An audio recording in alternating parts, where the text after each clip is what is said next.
하나님의 말씀은 디모데전서 2장을 보도록 하겠습니다. 디모데전서 2장입니다. 디모데전서 2장 1절부터 2절까지 말씀입니다. 디모데전서 2장 1절부터 2절까지 말씀을 제가 봉독하도록 하겠습니다. 그러므로 내가 첫째로 권하노니 모든 사람을 위하여 간구와 기도와 도고와 감사를 하되 임금들과 높은 지위에 있는 모든 사람을 위하여 하라. 이는 우리가 모든 경건과 단정함으로 고요하고 평안한 생활을 하려 함이라. 아멘. 우리 부목사님들을 통해서 디모데전서 말씀을 듣고 있습니다. 근데 이 본문이 좀 빠져서 제가 개인적인 묵상을 좀 하면서 이 본문을 좀 설교하고 싶다라는 생각이 들어서 이 본문을 가지고 좀 설교까지 하게 됐습니다. 갑자기 디모데전서 2장으로 넘어와서 좀 양해를 구하도록 하겠습니다. 신앙생활 중에서 늘 잘하고 싶지만 늘 부족하다고 느껴지는 그것이 바로 기도입니다. 기도의 깊은 데로 나아가고 또 기도의 중보기도의 아주 여전사와 같은 또 중보기도의 남전사와 같은 그런 분들을 보면은 이렇게 제가 얘기하곤 합니다. 권사님, 장로님, 너무 대단하십니다. 너무 대단하십니다 라는 얘기를 하는데, 희한하게도 그분들은 또 이렇게 얘기합니다. 목사님, 여전히 부족해요. 부족합니다 라는 얘기를 하는 거죠. 이상하죠. 그분들이 뭐가 그렇게 부족합니까? 도대체 기도는 어느 때까지 해야 되는지 모르겠어요. 얼마나 더 많이 해야 되는지, 충분하다고 느끼는 건지 만족하다고 느끼는 건지 모르겠어요. 제가 기도가 부족합니다라고 얘기하는 것은 다 고개가 끄덕여질 수도 있겠지만, 그런 권사님들이, 그런 장로님들이 기도가 부족해요라고 하는 것은 도대체 어떻게 이해를 해야 되는지 모르겠습니다. 기도를 실천하다 보면은요, 기도가 참으로 역설적이다라는 것을 느끼게 됩니다. 이것이 무슨 얘기냐면요, 기도를 하면 실천할수록 기도 제목이 삭제되고 점점 사라지는 것이 아니라 기도가 점점 많아진다라는 거예요. 이상하죠? 기도 제목이 줄어야 되는데 오히려 기도 제목이 더 많아지고, 삭제되는 기도 제목들은 그렇게 또 생각보다 많이 줄지는 않는 것을 느끼게 되는 것이죠. 그러니까 이 중보의 짐이라는 것이 점점 더 늘어나는 것이 이 중보자의 삶이라는 생각을 해봅니다. 그래서 기도가 역설적이라는 거예요. 기도가 이제 점점 기도 제목이 없어져야 되는데 기도 제목이 더 많아지는 것을 느끼는 거죠. 기도하는 사람들은 그것을 느끼는 거죠. 하나님의 은혜로 더 채워져야 되는데 이상하게 기도 제목들이 더 기도 노트에 채워지는 것을 느끼게 되는 것이 제가 말하는 기도가 역설적이다라는 그런 얘기입니다. 요즘 성도님들에게 이런 말을 많이 듣습니다. 목사님, 기도밖에 없습니다. 기도밖에 없습니다. 기도뿐이죠. 이럴 때는 기도뿐이 없습니다. 기도밖에 없습니다. 이런 얘기들을 왜 이렇게 많이 해주시는지 모르겠습니다. 정말 힘이 되죠. 정말 위로가 됩니다. 이 말씀을 들으면서 정말 큰 힘을 얻습니다. 그런데 삶의 자리로 딱 돌아오잖아요. 삶의 자리로 돌아오는 그 즉시 이런 생각에 빠지기도 합니다. 기도가 완전한 해법인가? 라는 생각을 가질 때도 있습니다. 이 믿음이 약한 저와 같은 이 목회자가 고백하는 고백이죠. 이 기도라는 것이 완전한 해법이 될 수 있나? 라는 생각을 하는 거죠. 우리가 드리는 이 모든 기도가 정말 소용이 있는 것일까? 우리가 드리는 기도가 천장 너머로 정말로 올라가는 것일까? 우리가 기도하는 수많은 기도 제목들을 하나님께서 다 들으시고 계시는 것은 맞을까? 다 전달되는 것일까? 수많은 기도 제목들을 하나님께서 다 기억하실까? 기도 노트에 겨우 기록해도 때로는 잊어버리기도 하는 저의 모습을 보니까 그렇게 의구심이 드는 것이죠. 뭔가 조금이라도 어떤 일을 해야 될 것 같습니다. 그러니까 기도보다도 컴퓨터를 먼저 켜는 저의 모습을 바라보게 되는 것이겠죠. 뭔가 효율적인 작업들을 해야 되지 않을까? 이것에 대해서 어떤 일들을 더 해야 되지 않을까? 라는 생각들을 가지게 되는 것이죠. 그런데 오늘 바울의 이 권면의 말씀을 들어보시기 바랍니다. 1절을 다시 한번 읽어보겠습니다. 그러므로 내가 첫째로 권하노니 모든 사람을 위하여 간구와 기도와 도고와 감사를 하되. 바울은요, 이 디모데, 영적 아들과 같은 이 디모데에게 첫째로 권면한다라고 얘기합니다. 그것은 바로 기도입니다. 세 번역으로 한번 더 읽어드릴게요. 그러므로 나는 무엇보다도 먼저 모든 사람을 위하여 하나님께 간구와 기도와 중보 기도와 감사 기도를 드리라고 그대에게 권합니다 라고 얘기합니다. 그러니까 무엇보다 먼저, 오늘 제목이죠. 무엇보다 먼저 중보 기도라고 얘기하는 것이죠. 바울은 영적인 이런 귀하게 생각하는 아들에게 첫 번째로 권하는 것이 있다면 그것은 바로 기도입니다. 기도라는 거예요. 다 잘 아시는 것처럼 디모데 전후서는요, 사도 바울이 이제는 목양적인 부분을 위임하고 인수인계하기 위해서 아주 사랑하는 이 디모데에게 목회적 교훈을 전수하고 가르쳐주기 위해서 편지를 시작하는 것이 바로 이 디모데 전후서입니다. 그래서 목회적 교훈들을 담는데 이 목회적 교훈들의 내용을 보면은요, 목회적 스킬을 알려주는 것이 아니에요. 목회적 어떤 방법들과 툴을 알려주는 것이 아닙니다. 오히려 신앙의 본질에 대한 이야기를 하기 시작합니다. 오히려 목회의 본질에 대한 이야기를 하기 시작합니다. 그 첫 번째로 바울이 권면하고 우선적으로 권면하고 싶은 그것은 바로 기도라는 것입니다. 첫 번째는 역시 기도였습니다. 바울을 생각해 보십시오. 가말리아 그 문화의 석학이죠. 또 바리새인적인 교양과 지성을 갖추고 있는 똑똑한 사람이었습니다. 이 사람은 첫 번째로 목양적 권면을 하는데 그 권면이 수많은 책들을 읽어야 된다, 어떤 지성적인 훈련을 해야 된다, 어떤 부분에서 이렇게 준비가 돼야 된다라고 하지 않고 기도를 꺼낸다라는 것입니다. 이 바울은 목회를 위해서 기도를 꺼낸다라는 것입니다. 이 디모데 전후서의 전체적인 내용들의 한마디를 표현하자면요, 교회를 지켜내라입니다. 디모데야, 교회를 지켜내라 라는 것이 디모데 전후서의 전체적인 주제라고 보시면 될 것 같습니다. 얼마나 중요하길래 이 기도에 대해서 네 가지 유형을 알려주고 있는 것이죠. 간구와 기도와 도고와 감사. 다 기도죠. 다 기도인데 조금씩 다르죠. 간구는요, 우리가 잘 아는 것처럼 헬라어도 보면은요, 이 간구는 정말 긴급하고 위급한 상황 속에서 탄식하면서 부르시면서 기도하는 그 기도가 바로 간구입니다.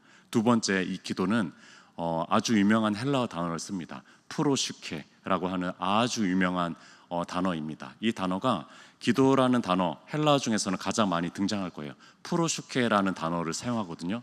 이것은 일반적인 기도입니다. 새벽 기도회를 매일 나오시는 것처럼 일반적인 기도, 기원하는 기도 제목들을 계속 얘기하고 기도하고 간구하는 기도가 바로 이 두 번째 기도입니다. 도고, 우리가 잘 아는 중보 기도입니다.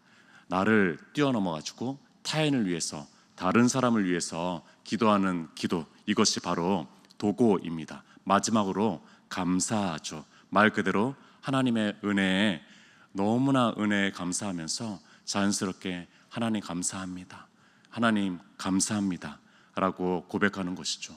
그래서 빌립보서 4장 6절에 기도와 간구를 하되 구할 것을 감사함으로 하나님께 아뢰라. 아니, 기도와 간구를 하는데 아직 뭐 받은 것도 없어요. 근데 간구할 때 감사함으로 하나님께 기도하라고 얘기하는 것이죠. 그러니까 이 기도가 너무나 중요한 것이죠. 저희 이제 교구에 한 구역장님이 새벽 기도 나오실 때마다 그렇게 눈물로 기도를 하시는 거예요. 그래서 제가 이렇게 판단을 했죠. 이 집사님, 구역장님은 분명히 사연이 있구나. 이 사연을 빨리 들어드려야 되겠다라는 생각 때문에 그 가정에 신방하게 됐습니다. 그 가정에 신방하게 돼서 집사님, 혹시 무슨 사연이 있으세요? 그렇게 구슬프게 우시면서 기도를 하시는 모습을 보면서 어떤 사연이 있을 것이라고 생각이 들었습니다 라고 질문하니까 그 집사님이 이렇게 대답해 주셨습니다. 너무 감사해서 우는 거예요. 너무 감사해서 우는 거예요. 이렇게 얘기를 하시더라고요. 그렇죠. 너무 감사해서도 울죠. 너무 감사해서도 울죠. 사연이 있었던 것이 아니라 사연은 있는 거죠. 너무 감사한 사연. 너무 은혜 받았기 때문에 그것에 대해서 우시는 것으로 표현하신 것이죠. 막 정신없이 한 주를 지났어요. 지나다 보니까 내일이 벌써 맥주 감사 주일인 거죠. 참 그런 것 같아요.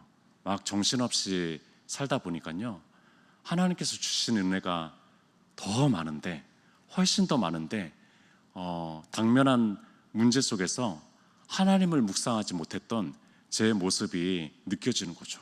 그러니까 이 기도의 4가지 중에서 감사를 잃은 저의 모습을 발견하게 된 것입니다.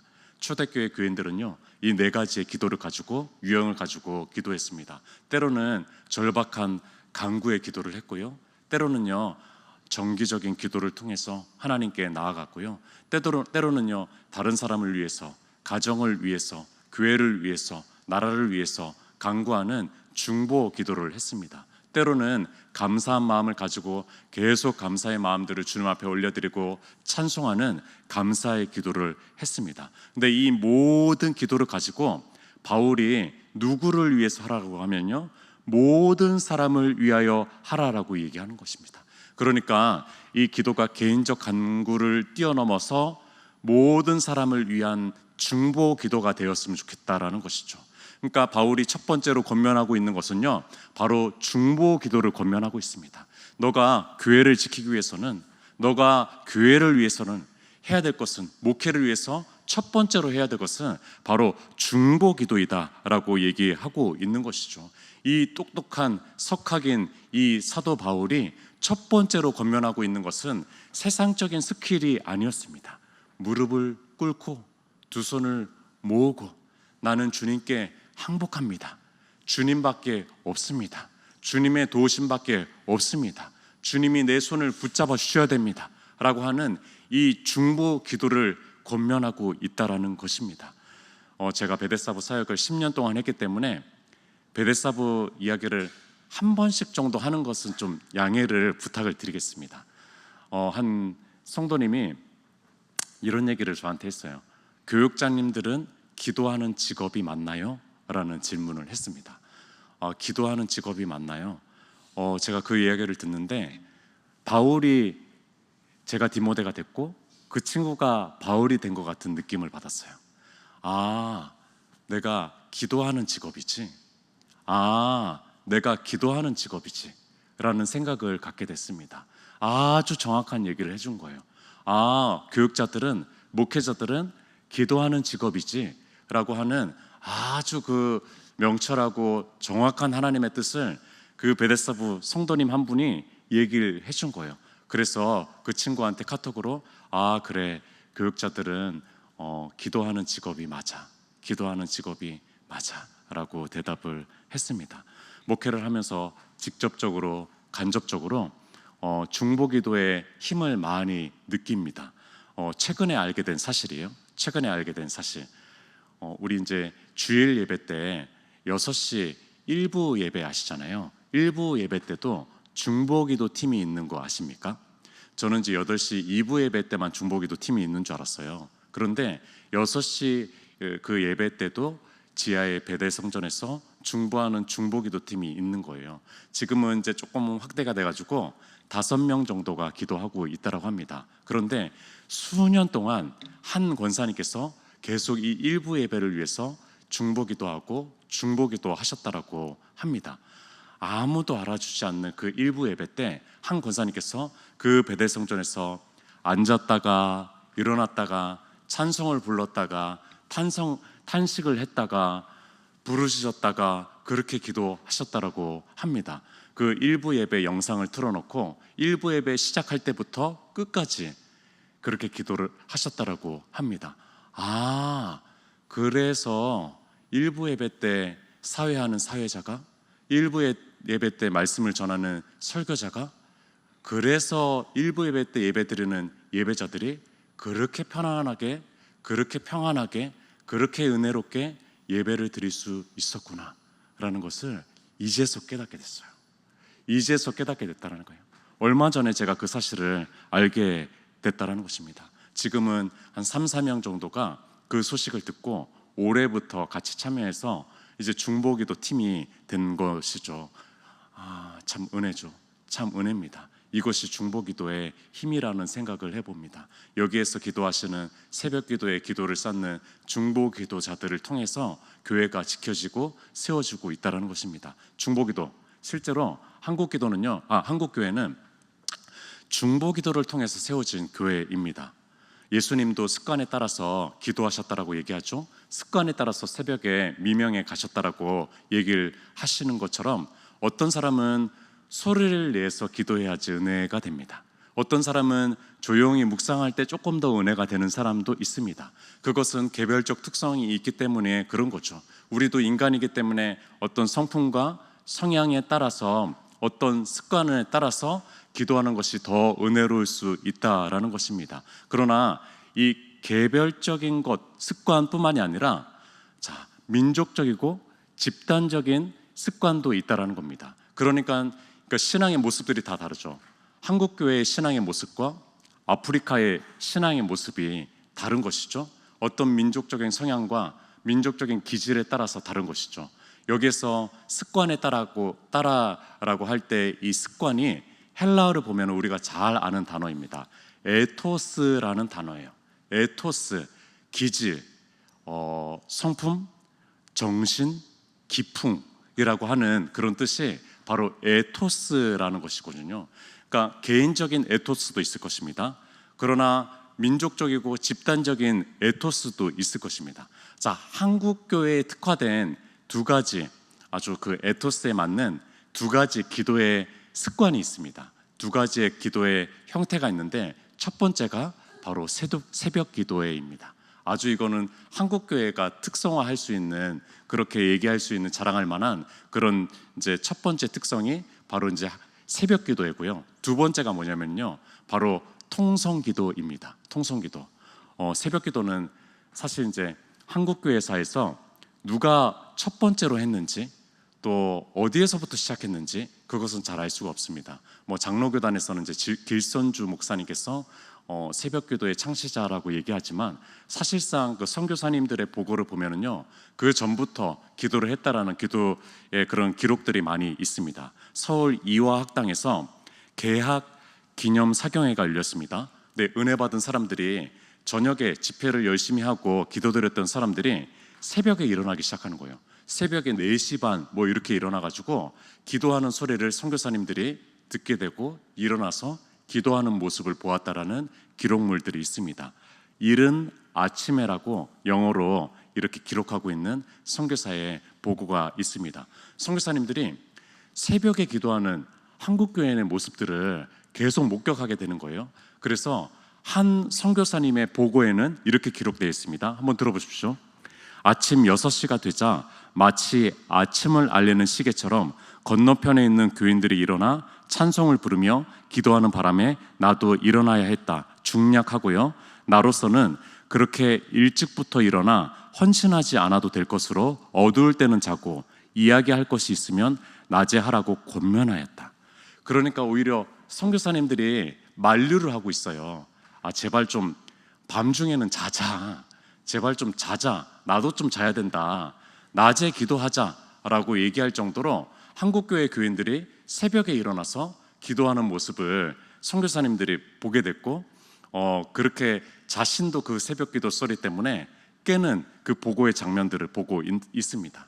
농경사회를 지냈던 그 우리나라에게 이 시간은 굉장히 거룩한 시간이죠. 동트기 직전 닭의 시간, 이 시간은 하나님의 시간이라고 생각을 했던 것 같습니다. 하루를 성령님과 시작한다라는 아주 거룩한 시간으로 생각했던 것 같습니다. 그래서 이 새벽 기도의 습관들이, 이 형태가 한국교회에 계속 잘 이어졌으면 좋겠다라는 이 젊은 목회자의 작은 바람도 있습니다. 두 번째는 통성기도입니다. 통성기도, 주여! 라고 외치는 거죠. 주여! 라고 외치는 겁니다. 통성기도는 통할 통자를 씁니다. 통할 통자. 하나님과 더 소통하고 싶은 거예요. 하나님과 더 가까이 통하고 싶은 겁니다. 그런 절박한 마음을 가지고 통성 기도를 올립니다. 어떤 교회에서는 주여를 3번 외치기도 하고, 우리 교회에서는 주여를 한 번 강하게 외치면서 주여라고 외치면서 기도를 하는 것이 바로 이 통성 기도인데, 한국 교회의 특징적인 기도입니다. 존스 선교사가 이런 보고서에 기록을 했습니다. 한번 들어보십시오.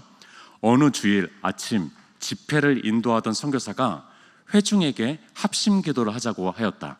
그 순간 성령께서 그들 가운데 직접 역사하셔서 1,000명이나 되는 사람들이 소리를 내서 기도하기 시작하였는데, 점점 그 소리가 높아져 예배당 안을 가득 채웠다.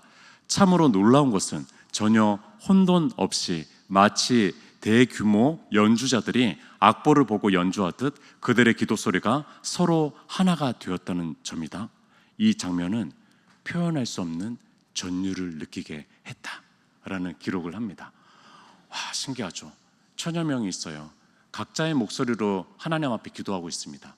그러나 그것이 마치 악보를 짜가지고 그들이 악보에 맞춰서 연주하듯이 그 대규모가 조화를 이루고 아름답게 하나님께 올려드려지는 그런 기도가 되었다라고 얘기하고 있는 것입니다.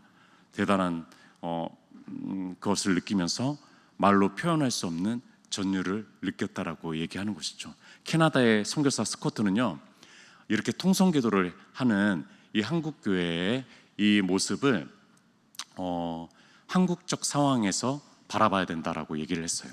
1907년에 한국적 상황에서 바라봐야 된다라고 했는데, 한번 들어보십시오. 통성기도는 단체로 죄를 고백하는 마음속에 숨겨진 것들을 끄집어낼 수 있는 방법으로 효과적이다. 본성적으로 자부심을 강하고, 우리 민족적으로 그렇잖아요. 자부심이 강하고 과묵한 사람들이라 이런 식이 아니고는 자기 속에 숨은 비밀을 털어내놓지 않았을 것이다. 은혜 동산을 해도 1, 2, 3주 동안 도저히 말을 안 하거든요. 남자분들은 그렇습니다. 도저히 얘기를 안 해요. 그런데 이제 그 이후로 이제 얘기를 하게 되는데, 어쨌든 그런 얘기들을 하는 것이죠. 자기 속에 숨은 비밀을 털어내놓지 않았을 것이다. 개인적으로, 국가적으로 도움을 받을 곳이 없는 어려운 현실이었기 때문에 이들은 인간의 죄를 대신할 십자가를 지시기 위해 오신 하나님의 거룩하신 임재 앞에 체면 불구하고 자신의 몸을 내던질 수 있었던 것이다.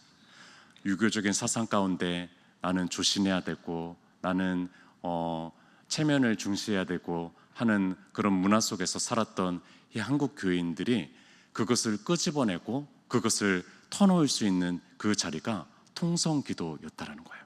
그 합심기도의 자리였다라는 겁니다. 특별히 국권이 상실이 되어지고 일제가 침략하게 되어지고 경제가 파탄한 이 사회 속에서 이들이 더 절박하게 구할 것이 없고 소망할 것이 없는 그 상황 속에서 주님만 붙잡을 수밖에 없는 그 상황 속에서 이들이 체면을 불구하고 그런 것들을 다 털어놓고 주님 앞에 올려드리면서 주여, 주여, 주여 라고 외치면서 통성으로 기도했던 그들의 기도가 우리의 기도라는 겁니다. 그들의 기도가 우리의 기도라는 겁니다. 집단적 형태의 기도라는 것입니다. 통성기도는 고통과 상실, 아픔과 슬픔을 지닌 자들에게 적합한 기도입니다. 그러니까 한이 많은 우리 민족에게 너무나 잘 맞는 거죠. 한의 민족인 우리에게 너무나 잘 맞는 것입니다. 그러니까 통성기도를 통해서 한도 풀고 은혜도 받는 거예요. 얼마나 좋습니까? 일석이조죠. 너무나 좋은 거예요. 한도 풀고 은혜도 받는 것입니다.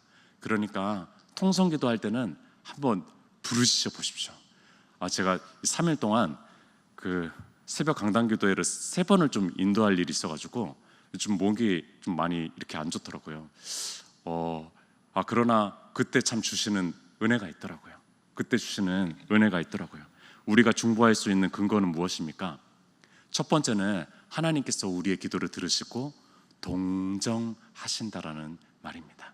그것이 첫 번째 근거입니다. 히브리서 4장 15절에 우리에게 있는 대제사장은 우리의 연약함을 동정하느니라. 하실 수 있는 분이라고 얘기합니다. 그 전에는 채을인데 이런 말 잘 안 쓰잖아요. 누구를 동정한다라는 말 잘 안 쓰잖아요.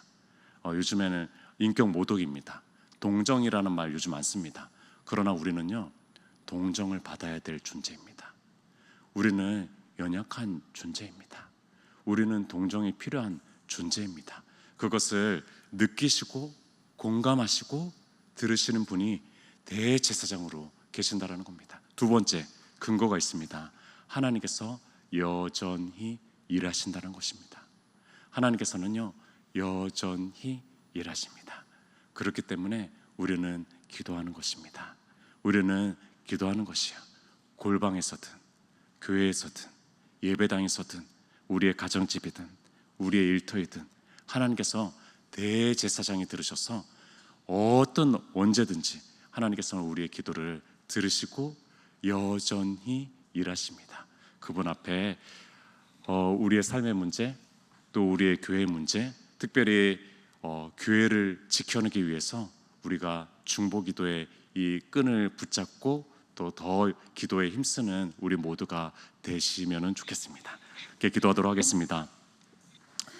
하나님께서 우리를 다시 한번 중보기도의 자리로 초청합니다. 그 자리는 왕이신 대제사장과 소통하는 그 자리이고, 그분께서 들으시고 또 그분께서 일하시는 자리임을 우리가 기억하면서 우리가 중보기도 가운데 또 우리의 가정을 지켜내고 교회를 지켜내고 나라를 지켜낼 수 있기를 소망합니다. 그런 마음을 가지고 우리 주여 한번 해주고 기도했으면 좋겠습니다.